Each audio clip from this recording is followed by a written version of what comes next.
creating coaches who hardly stay on the sidelines. Treatment is often seen as the end goal for someone with a substance use disorder, but it's really just the beginning. The Maine Alliance for Addiction Recovery in Augusta helps those with substance use disorder by creating recovery coaches.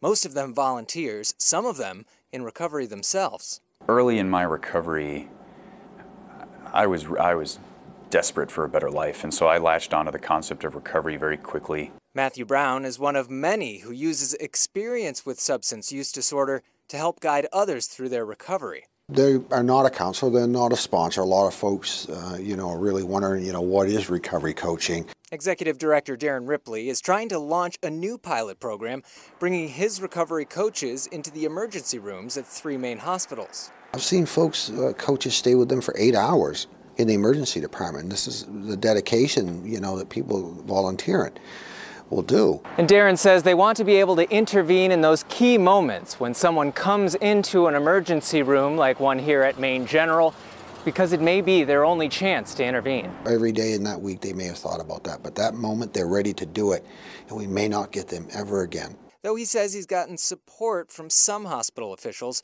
the funding still isn't there. He hopes to prove that his agency's coaching and training can push Maine's treatment to a new frontier. It's not about me figuring out someone else's life. I don't have all the answers. I don't even have all the answers in my own life. It's about showing up and walking hand in hand with someone and believing that we're going to do this together. In Augusta, Joe Glauber, WMTW News 8.